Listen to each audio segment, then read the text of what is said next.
Good morning, students. Welcome to our biology class. Today in this video, we are going to see a new topic, heredity. Heredity. What do you mean by heredity? Heredity is the transmission of characters from one generation to next generation. That's from parents to offspring. Offspring means nothing but young ones. All my characters are from the combination of my parents. That's 50% from my mother and 50% from my father. And sometimes some of the percentage may be from our grandparents also. How do we inherit characters from one generation to another? Yes, it's because of genes. So the genes are responsible for physical outlook and biological function. The branch of biology that deals with the study of genes, genetic variation and heredity of living organism is said to be genetics. So what are genetics? Are defined genetics. The branch of biology that deals with the study of genes, genetic variation and heredity of living organism is called genetics. When we are saying the term genetics, a great person that comes to our mind is Gregor Johann Mendel. Gregor Johann Mendel.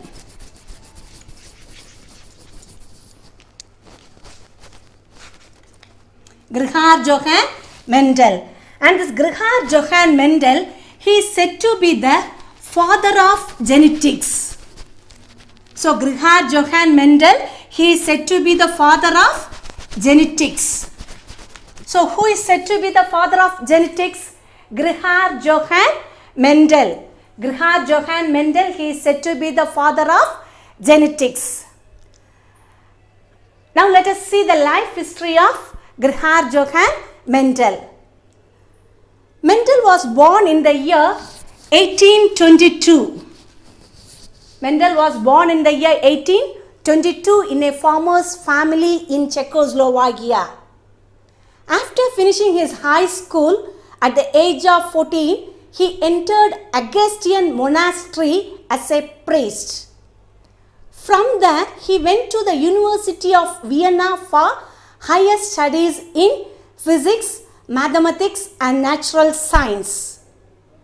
Then he returned to the monastery and continued to work as priest and teach high school. In his leisure time, he started his famous experiment on the garden pea plant Pisum sativum. Garden pea plant, the botanical name is Pisum sativum.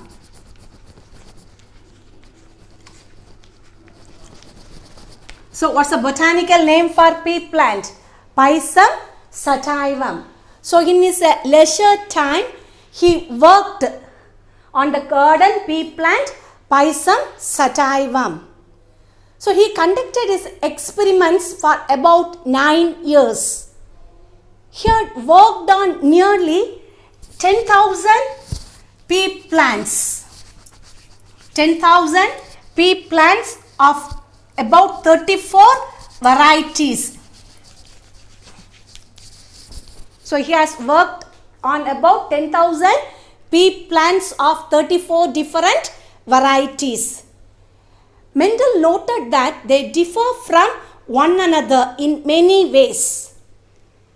And finally, Mendel has chosen 7 pairs of contrasting characters. So Mendel, he has chosen 7 pairs of contrasting characters. Now let us see the 7 pairs of contrasting characters one by one.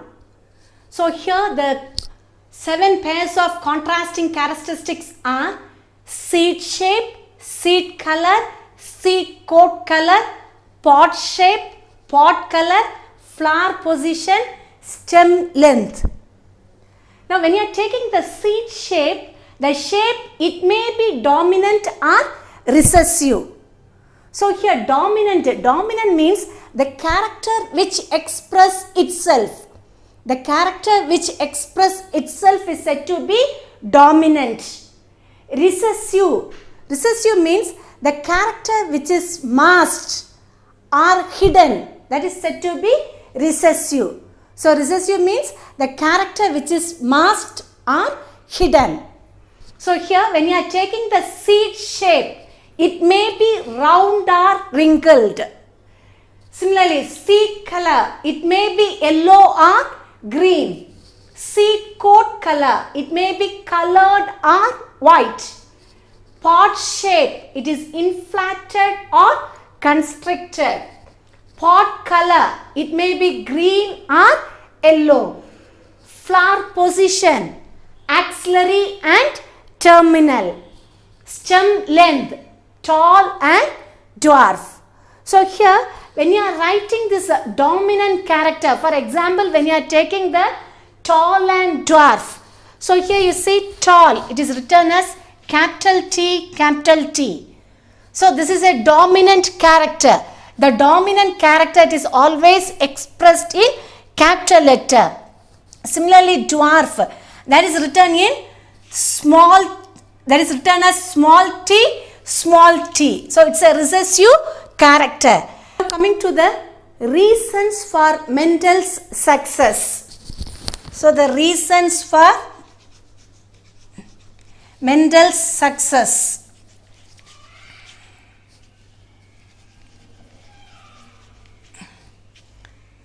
So when you are taking the reason for Mendel's success, Mendel first he took the pea plant.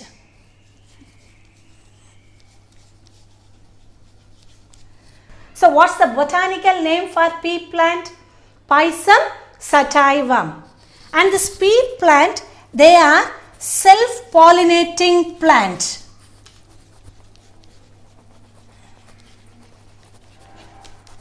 The pea plant, they are self-pollinating plant.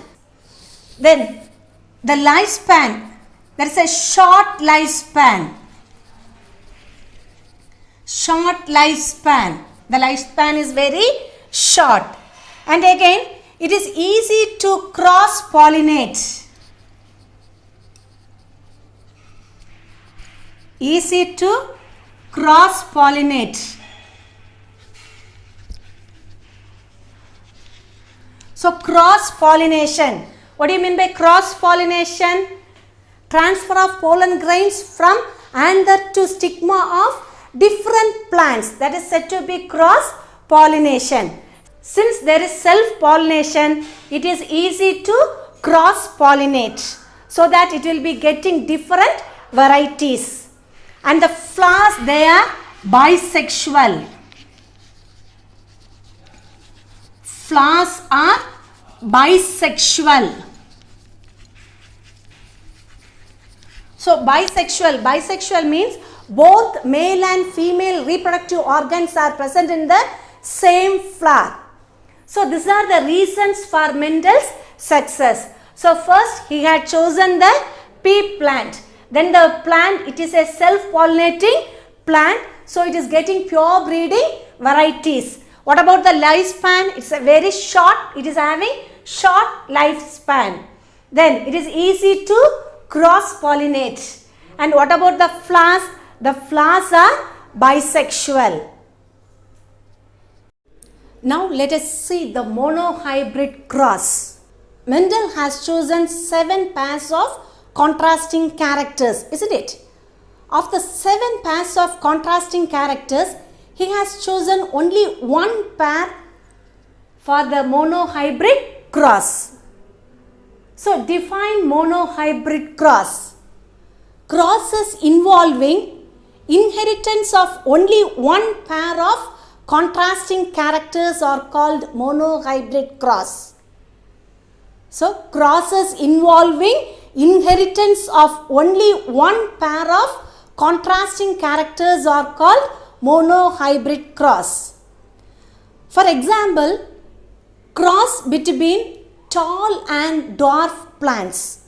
So for monohybrid cross, Mendel has chosen the tall and dwarf plants.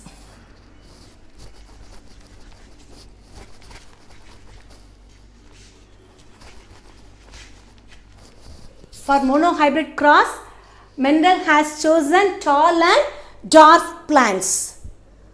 So when a pure breeding tall plant was crossed with a pure breeding dwarf plants, all the plants in the F1 generation were tall. This means only one of the parental character, that is tallness, was seen. When such a F1 tall plant was allowed to self-pollinate, both the tall and dwarf plants appeared in the F2 generation. So now listen here. First, the parents. The parents, they are tall and dwarf plants. So the tall plant, it is written as capital T, capital T. So they are the dominant character, isn't it? Capital T, capital T. Now dwarf plants, they are small t, small t. Okay.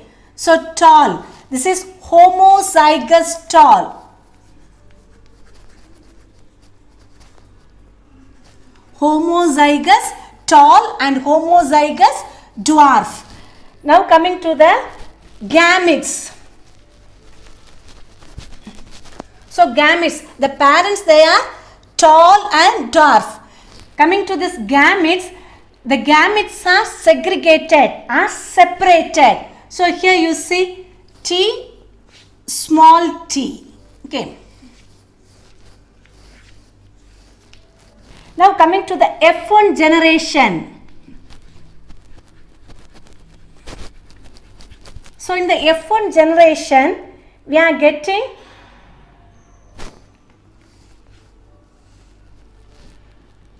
capital T and small t. So here, which character is expressed here? Yes, tall, tallness. So here in the F1 generation, the character tallness is expressed. So 100% they are tall. Now this tall plants, they were self-crossed. They were self-crossed. So now coming to the F2 generation.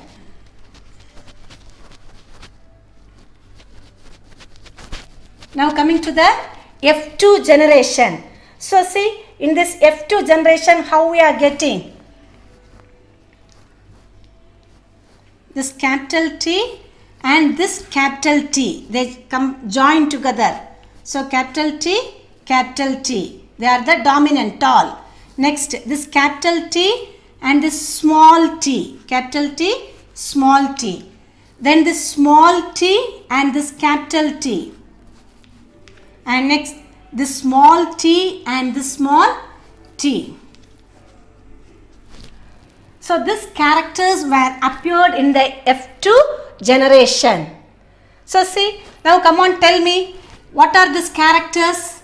Yes, these three, they are tall, isn't it? These three, they are tall. And this one is dwarf. So how many tall characters are formed? Yes, very good. 3, isn't it? 3 tall characters. So this is tall, and this is tall. So 3 characters are formed. And how many dwarf? 1. 1. So see, now coming to this phenotype. So phenotype means the expression of morphological characters. Morphology means external characters. See, now when you are looking this externally, we can say it as tall. So this is homozygous tall. See here, it is homozygous tall. Now coming to this F1 generation, we are saying it as tall but it is heterozygous tall. Okay, tall but hetero. Hetero means different. We are having one capital T and one small t. So it is said to be heterozygous tall. Now see, three tall. Three characters are tall and we are having only one dwarf. So the phenotypic ratio is 3:1. Phenotypic ratio, that is 3:1. Now coming to the genotype. Genotypic ratio. So genotype means the expression of gene of an individual. The expression of gene of an individual for a particular character is called genotype. So see here, how many homozygous tall? This is homozygous tall, isn't it? So how many homozygous tall are there? 1. Yes, good. 1. Next, how many heterozygous tall? 2. Yes, this one and this one, isn't it? So 2 heterozygous tall. And how many homozygous dwarf? Yes, 1. So what's the genotypic ratio? The genotypic ratio is 1:2:1. This is represented in a checkerboard. So coming to the checkerboard,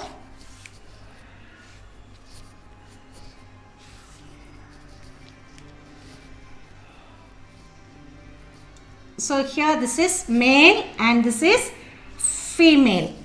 Here also we are writing, this was capital T, small t. Here also capital T, small t.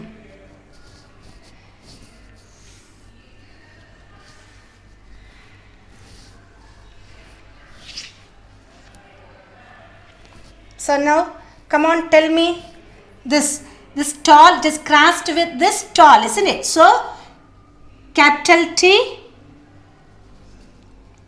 So, this tall is crossed with this tall, isn't it? So, capital T, capital T. Again, this tall is crossed with this dwarf, capital T, small t. Again, this capital T is crossed with small t. So, capital T, small t, and this t, this small t and small t. So small t, small t. So what is this character? Come on, tell me. Yes, tall. This is tall. What is this? Tall. Heterozygous tall. What is this? Heterozygous tall. Good. What is this? Homozygous dwarf.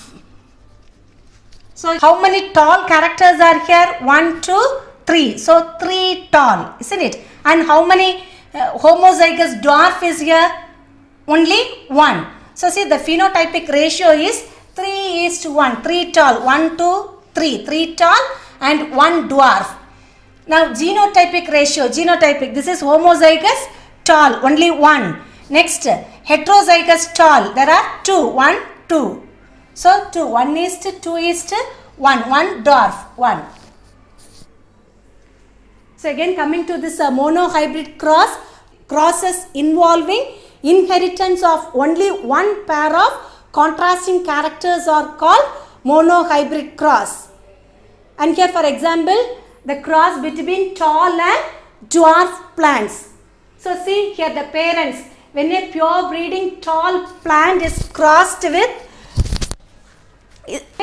pure breeding dwarf plants, in the F1 generation we are getting tall plants, that is they are heterozygous tall. So in the F1 generation they are 100% tall. Now this F1 generation they are self-crossed. They are self-crossed. So in the F2 generation we are getting the phenotypic ratio as 3:1 and the genotypic ratio as 1:2:1. I hope you all might have understood and you study this monohybrid cross as homework.